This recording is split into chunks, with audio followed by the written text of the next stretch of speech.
porca vai te comer. Aqui no Piauí, nós costumamos dizer que o candidato derrotado nas eleições foi comido pela porca. E é a história desta porca que nós vamos contar no programa de hoje. A porca é um mito piauiense. Fique ligado, o programa está no ar. E agora nós vamos até a Universidade Federal do Piauí encontrar com o professor Laerte Magalhães. É ele que vai nos contar essa história. Olha só, Juarez, eu fiz a minha pesquisa. Para mim, a história é piauiense, porque eu não encontrei registro em nenhum outro estado. Então, eu vou te entregar aqui esse DVD e você tem entrevista com várias pessoas e você pode verificar isso e usar aí no seu programa. Muito obrigado, professor.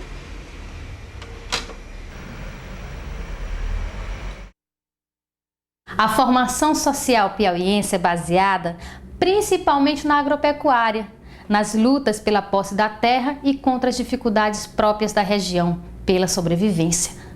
É uma sociedade complexa, rica em histórias. Certamente essas histórias não surgem por acaso. Há com certeza a influência da miscigenação, das mentalidades cruzadas, a cultura dos colonizadores com a dos povos indígenas e com a cultura dos negros africanos. Culturas que têm traços religiosos, políticos e modos de olhar o mundo muito distintos. É nesse cenário que surge a história da porca. Um rito de ordem política, mas atravessado por muitas manifestações de outras ordens. O mito da porca trata de um fenômeno cultural, como dissemos, um rito político da sociedade piauiense, comum nos períodos eleitorais. Por este rito, o candidato derrotado numa disputa eleitoral é ridicularizado, principalmente pelos partidários dos seus adversários, que dizem que ele foi comido pela porca. Para nós, antropólogos, o mito tem um sentido muito forte. O mito ele é uma história que se materializa através de um rito. O rito talvez seja a própria eleição, vamos dizer, ou o resultado da eleição, as consequências da eleição, que vai ser feito a partir de uma eleição, no caso desse mito da porca. E o mito, então, o que seria? O mito seria uma história que ajuda ou que talvez legitime a existência desse rito. As duas coisas caminham juntas, né? O rito serve para materializar e fortalecer, ou vamos dizer assim, conscientizar o mito que é inconsciente, ou talvez até subconsciente, e o mito, por sua vez, serve para legitimar a própria existência do rito. É a história do ovo e da galinha. Aí eu me pergunto, todos os mitos, me pergunto não, né? Eu acho que todos os mitos, isso não sou eu, isso é Lévi-Strauss, o grande pai da antropologia, né? Pelo menos do século XX, Lévi-Strauss diz que por trás de todo mito tem sempre uma estrutura, e que essa estrutura ela tem uma moral, ela diz alguma coisa sobre alguma coisa, né? Como se o mito fosse mais ou menos, o mito fosse formado de alegorias, né? E aí a gente se pergunta, o que tem por trás dessa história da porca? O que tem por trás desse mito da porca?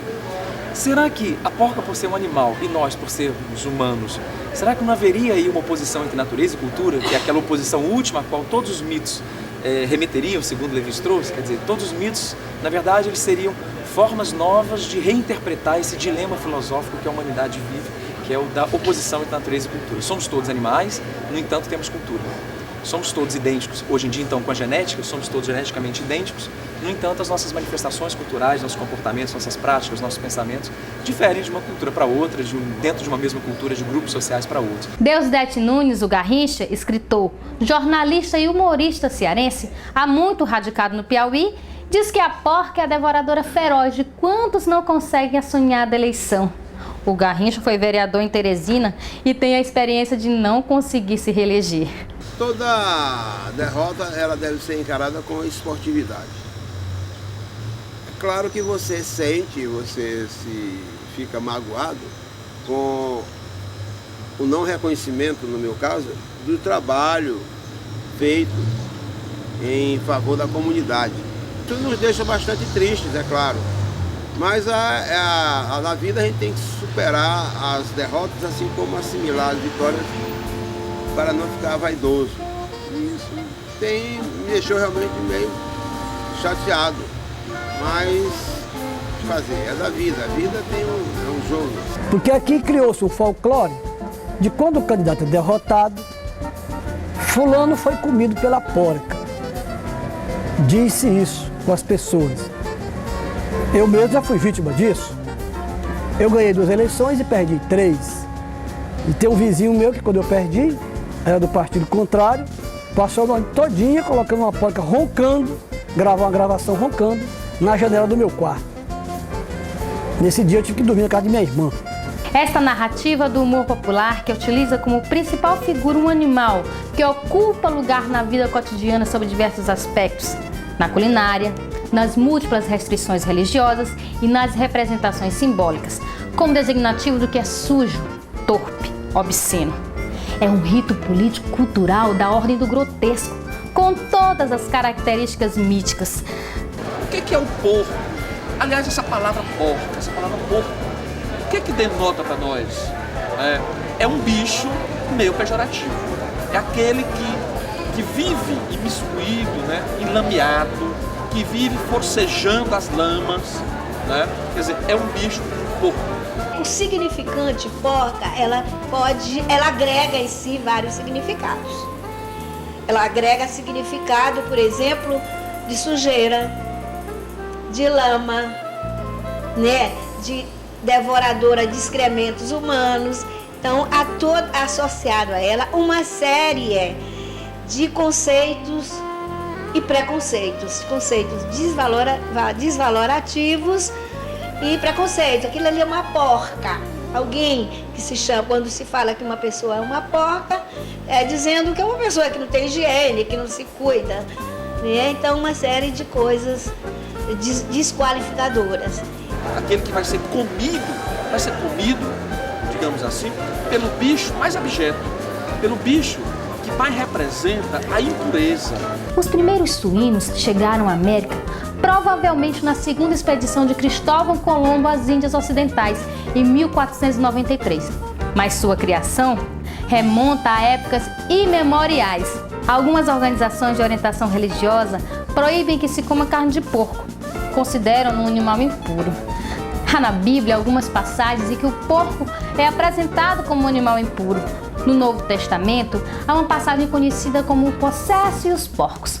Marcos, capítulo 5, versículos de 1 a 20, em que milhares de porcos jogam-se no abismo possuídos por demônios. Além disso, é sabido que adventistas do sétimo dia e muçulmanos não comem carne de porco.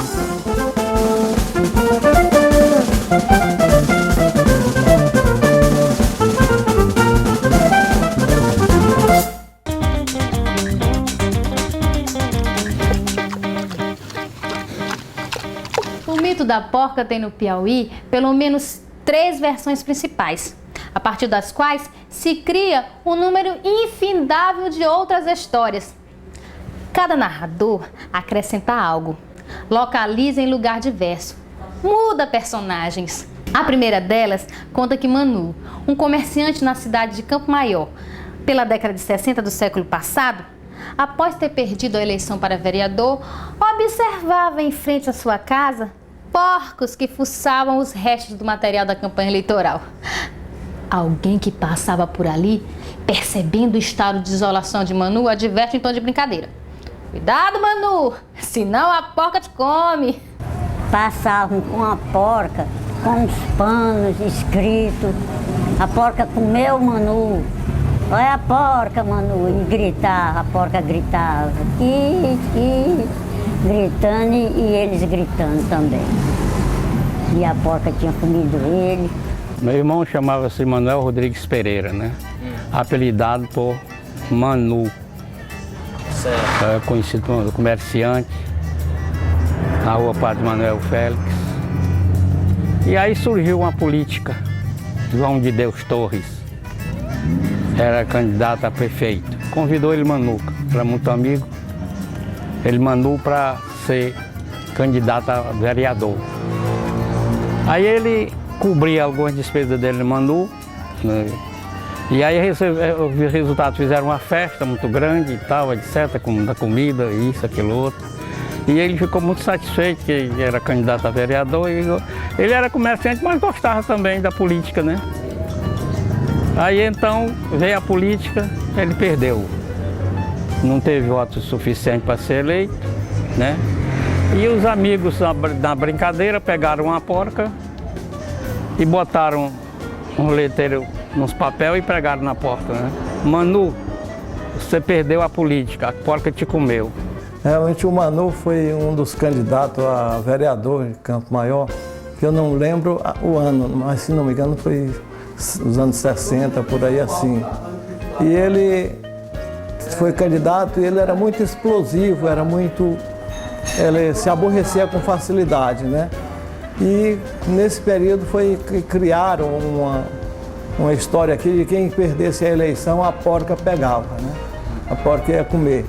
Então foi até a criação do Raimundo Soares, o Marrudo, é uma figura muito importante de Campo Maior. E o Manuca já faziam pressão nele antes mesmo da apuração. Antes, no período da eleição já diziam que a porca ia comer. Quando terminou a apuração, que o Manu não foi eleito, aí 2 cidadãos aqui que moravam perto dele embrulharam uma porca num saco de estopa e empurraram para a casa do Manuca e foram lá e chamaram o Manuca. Quando o Manuca saiu, a porca já estava na frente. Cheguei, Manu, vim te comer. Nós estamos acompanhando há muito tempo essa história da porca. Quando eu cheguei aqui no Piauí já existia a figura da porca, e eu cheguei em 62. Dizem que a sua criação foi na cidade de Campo Maior, quando o candidato Manuca, que obteve uma votação muito fraca, e naquele tempo a votação as urnas eram colocadas como se fosse assim, envelopes, né? Eram as chapas. E depois de uma eleição, o Manduca, lá do seu bar, do seu comércio, via no lixo umas porcas fuçando muito material eleitoral. Aí diziam, olha Manduca, teus votos estão ali, a porca está comendo teus votos. Daí passou a gozação, essa é uma das versões, e a porca ficou sendo estadual. Hoje, qualquer político que não consegue se vencer as eleições é apontado como comido pela porca. Já saiu muito cordel, já saiu muito... Tem até uma corrente da porca ruiva. Essa corrente da porca ruiva circulou muito tempo em Teresina, sendo o jornal O Pirralho, que era um dos órgãos de gozação da política piauiense, era o Pirralho. E o Pirralho tem muitas referências à porca. Então hoje está